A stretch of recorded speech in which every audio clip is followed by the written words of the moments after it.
Muy buenas tardes a todos, ¿qué tal? ¿Cómo están? Si han sido considerables los avances en la paridad entre sexos estas últimas décadas, queda mucho todavía por hacer para rescatar del pasado obras realizadas por mujeres olvidadas desde hace siglos. Uno de esos rescates lo ha realizado nuestro invitado de hoy, el director de la orquesta argentino Leonardo García Alarcón, quien acaba de estrenar una ópera de la italiana Antonia Bembo en la Ópera de París.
Muy buenas tardes, Leonardo. Buenas tardes, Jordi. Bienvenido de nuevo. Gracias. A Radio Francia Internacional. Muy contento de estar aquí. Es un placer tenerte aquí con nosotros.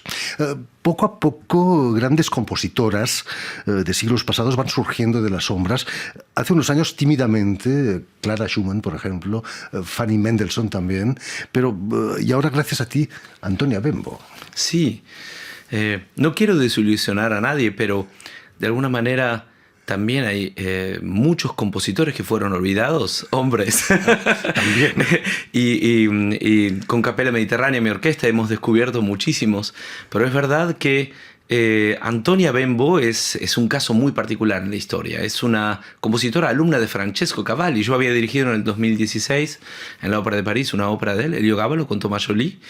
Y ella estudió con él, pero su familia, Bembo, era una familia noble veneciana y su marido era violento con ella, con sus hijos, gastaba su dinero. Ella le pudo hacer un divorcio, algo rarísimo para la época en Venecia, pero esas cosas se podían hacer.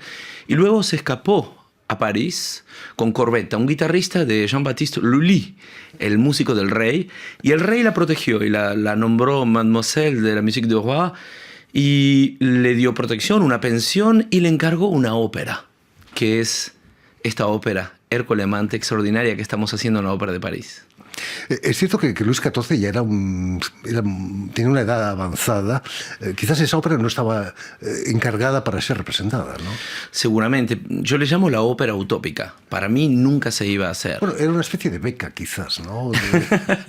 Yo creo que para el rey significaba una manera de mirarse a sí mismo, porque este Ercole Amante fue hecho para su casamiento, donde en 1662, el 7 de febrero, Cavalli había escrito la música sobre el mismo libreto de Buti.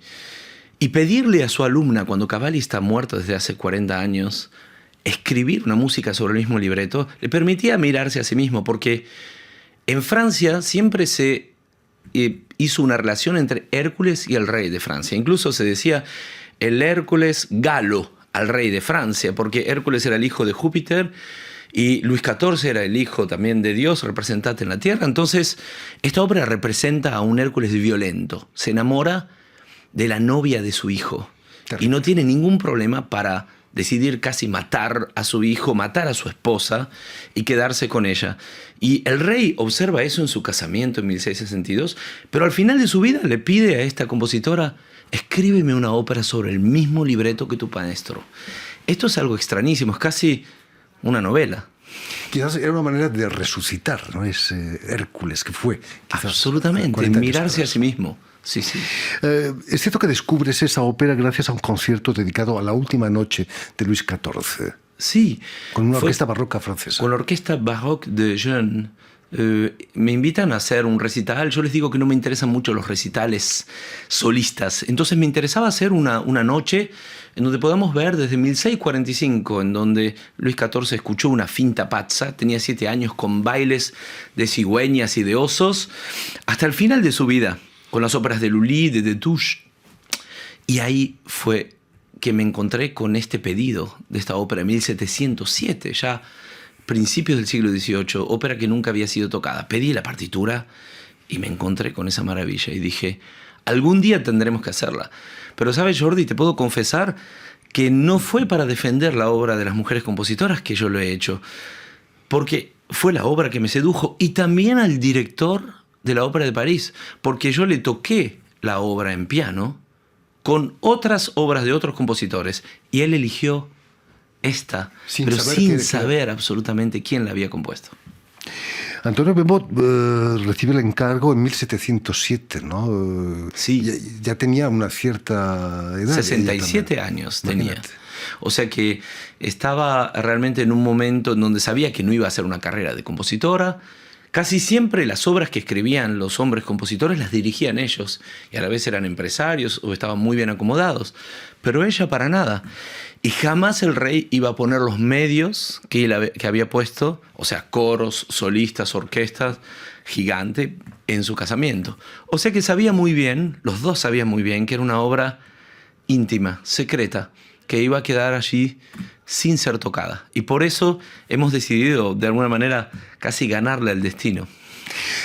¿Te parece que conoces mucho mejor la figura de Luis XIV después de haber trabajado con esta ópera? Absolutamente. Últimamente también dirigí una obra de 1704 del regente de Francia, de Philippe d'Orléans, que había escrito también una ópera que se llama La Suite d'Armide, o la Gerusalemme Liberata, del Tasso, el gran poeta italiano. Y realmente me impresioné de cómo un político, digamos, un hombre del reino, de la corte, como era él, podía escribir una obra que es maravillosa. Conozco más porque Lully era el compositor preferido de Luis XIV y casi nadie se atrevió a escribir en un estilo diferente al de Lully, incluso cuando Lully se murió. Pero Antonia Bembo sí.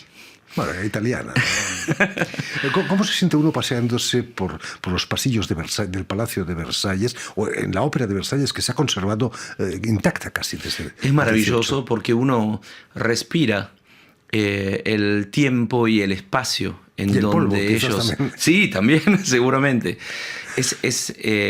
Soy muy sensible a la acústica. Entonces, cuando estoy en la Chapelle Royale o estoy en la ópera, puedo de alguna manera degustar cómo sonaban y lo que ellos han escuchado en la época, y eso es único. Fantástico. Leonardo, ¿no es tu primera aventura con tu conjunto La Capella Mediterránea en la Ópera de París? Creo que es el único ensemble que, ajeno a la casa de ópera, de haber actuado y pisado la fosa, ¿no? El foso, perdón.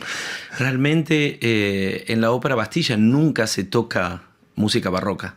Entonces hemos hecho Las Indias Galantes de Rameau en 2019, que fue un éxito rotundo, y ahora nos invitan por la segunda vez aquí. Yo había dirigido en Garnier con Capella Mediterránea y el coro de cámara de Namur en 2016, pero en Bastilla no se hace barroco.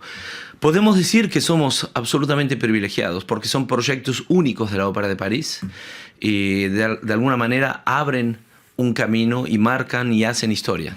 La orquestación de Antonia Bembo permite eso. Es una gran orquesta la que toca. Sí, porque ha escrito más voces que cualquier compositor francés de la época. Entonces vemos que ha tenido una ambición, tal vez para impresionar al rey, que me hace a mí hoy poder tener una orquesta de 52 músicos, que para el barroco es muchísimo. Y entonces nos enfrentamos realmente a un reto que es el de que muchos críticos y públicos y gente del público puedan de alguna manera entender que no lo tienen que analizar como si se trata de un hombre o de una mujer, simplemente como una obra de arte del corazón y del espíritu humano y aceptarla y de esa manera y no racionalizarla. Eso es lo que hice desde el momento que leí la partitura, que admiro profundamente. Musicalmente es extraordinaria, pero no es ni italiana ni francesa su música, ¿no? O las dos quizás. Sí, pero gana su personalidad. Es algo que siento desde el principio. En la época se hablaba mucho de los gustos reunidos entre Italia y Francia. Era siempre como un partido de fútbol. ¿Quién gana? Italia creó la ópera, pero Luis XIV intentó que la ópera sea francesa y lo logró, y como un útil político. Pero Antonia Bembo se apropia de los dos estilos, pero sobre todo cuenta su propia historia. Porque de alguna manera todas las violencias personales vividas en Venecia, de alguna manera en esta ópera vive su diario íntimo. Ella revela su intimidad y eso es lo que sentimos cuando escuchamos esta música. No se puede negar que las mujeres tienen una especial sensibilidad que a veces adolecen los hombres, ¿no? Podemos decir que tienen otra manera de mirar la realidad, de la cual nosotros a veces somos absolutamente ciegos. Terrible. La puesta en escena la firma la inglesa Nadia Jones, lo que con un director alemán en la ópera, Alexander Neff, y un director de orquesta argentino, da al asunto, parece la ONU casi, ¿no? Y además, sin contar con los belgas del coro de Namur que tú diriges, ¿no? Es verdad, es verdad. Eso nos decíamos. Para una compositora italiana y escrito en una corte francesa, un alemán, un inglés, un argentino y unos belgas se ponen de acuerdo. Parece un chiste, es fantástico, ¿no? Parece un chiste es maravilloso. Increíble. Haber optado por una coreografía contemporánea como la de las Indias Galantes que hiciste también en Bastilla, hace más digesta la ópera para un público más generalista, digamos. Una estética más moderna, quizás. Creo que la estética moderna que Nadia Jones trata de imponer aquí es una lectura que muchas óperas de hoy ponen. Yo nunca me opongo a eso porque creo que un director de orquesta solo puede influir de una manera estética, pero sin decidir sobre la estética general de una ópera. Es muy, muy delicado, pero a mí me apasiona observar a un director de escena crear un mundo en el cual está contando una historia y no se opone a ella, como a veces pasa. Aquí ella ha contado la historia con elementos muy, muy modernos, pero eso es fantástico. Naturalmente. Si Antonia Bembo hubiera podido asistir al estreno en la Ópera Bastilla, ¿qué te hubiera gustado que pensase 300 años después? Me hubiera encantado conocer a Antonia Bembo, porque, como les digo a los músicos, y con el perdón de Mariana, mi mujer, estoy enamorado de su música, de su personalidad, de su espíritu. No puedo creer que esos cánones, esas fugas, esas orquestaciones, esos contrapuntos existan en Francia al principio del siglo XVIII. O sea que tal vez yo no me la hubiera enfrentado, hubiera salido corriendo de la ópera para que no se encuentre conmigo. No hay que ser tímido en esta vida. Pero hablemos del Leonardo García Alarcón, compositor. Acaba de salir al mercado en el sello Alfa tu obra La Passione di Gesù, con la Capella Mediterránea y el coro de Namur, obra en la que, como buen argentino, no has podido olvidar el bandoneón. Por supuesto. El bandoneón es un instrumento alemán que en Alemania se utilizaba para acompañar los corales luteranos y que luego con los marinos en los barcos viajó a Buenos Aires. Se encanalló. Y terminó en los bordeles. Pero era necesario que recobre en esta pasión su sentimiento original de los cantos antiguos, de los cantos religiosos. Y sobre todo en tu obra no has olvidado al público. ¿No crees que a veces los compositores contemporáneos olvidan un poco al público y que componen para ellos mismos? Pienso que es algo que el romanticismo nos dejó. Aunque los románticos sufrían mucho cuando sus obras no eran amadas. Ya sea Beethoven, como el primero de todos, pero también Chopin, Mendelssohn, incluso Brahms, cuando no amaban sus obras. Ellos sentían un cierto resentimiento o se enfrentaban a los críticos. Sin embargo, el siglo XX muchas veces pecó de un orgullo al decir, si no nos entienden, nos entenderán mucho más tarde. Nosotros somos genios y estamos inventando un lenguaje. Eran genios, debo decir, porque eran extraordinarios, pero perdieron lo que nunca se perdió en la historia, que es que el contacto con el público es quizás lo que demuestra la más grande calidad de un artista. Entonces, en ello se ha pecado muchísimo. A mí me interesa muchísimo, no que el público la acepte, sino que el público pueda comprender qué es lo que se está contando y que, sobre todo, la emoción sea grande, sea buena, mala, pero que la emoción sea inolvidable, memorable. Que algo pase. ¿El que esté basado en el Evangelio apócrifo de Judas no te ha causado ningún problema? Para nada.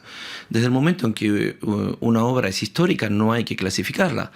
Es como si de repente hubiera un manuscrito musical que tiene el sello del rey o no. Para mí un evangelio apócrifo o un evangelio canónico es exactamente lo mismo. Son evangelios históricos. Y además no tiene nada de malo este evangelio en donde se lo ve a Judas, el mejor amigo de Jesucristo, y a Magdalena casi como su mujer. A la Virgen insultada por Pedro, diciéndole: sos la Eva que nos ha quitado el trabajo con tu hijo mentiroso. O sea, observar tal vez una historia que me parece mucho más realista que todas las otras. Muy emotivas las imágenes que hemos visto en las redes sociales cuando descubres el original de ese manuscrito en Suiza, ¿no? En la Biblioteca Bodmeriana de Suiza, donde se encuentran evangelios también canónicos, y Shakespeare, Calderón, Borges, otros.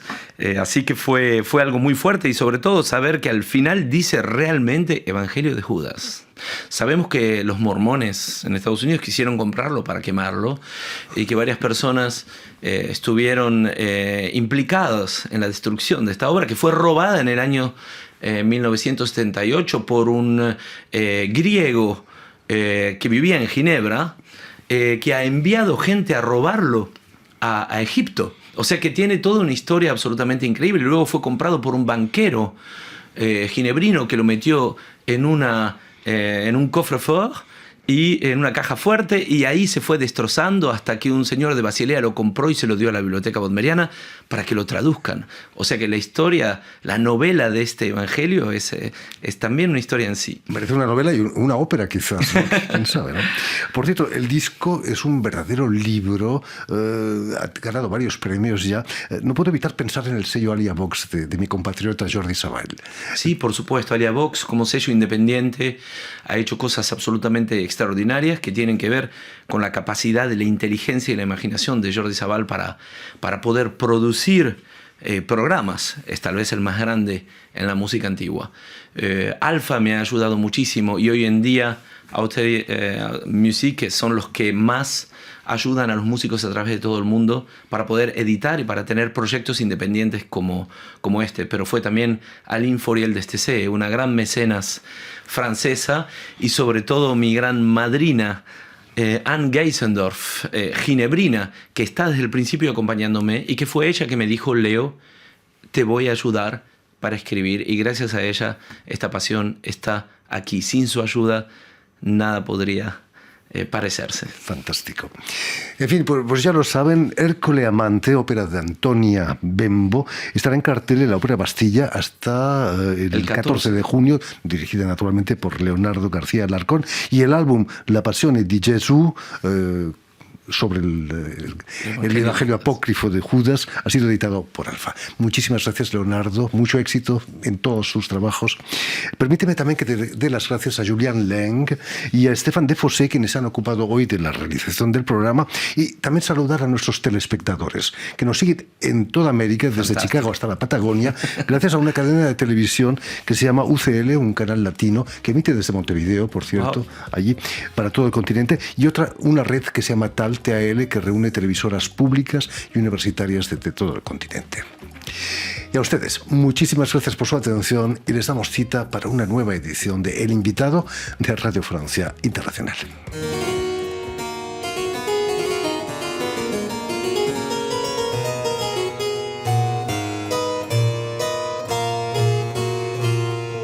Antonia Bembo étudie la musique avec Francesco Cavalli. Elle est une femme qui n'est pas joyeuse dans sa vie parce que son mari est violent avec elle. Que l'histoire de cet Ercole Amante était aussi un tout petit peu son histoire.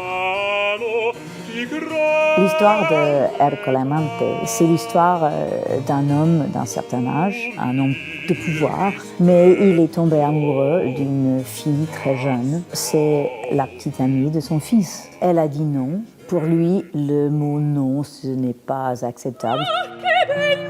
Je cherche un environnement 18e, des éléments 18e, mais avec aussi un cadre tout à fait moderne.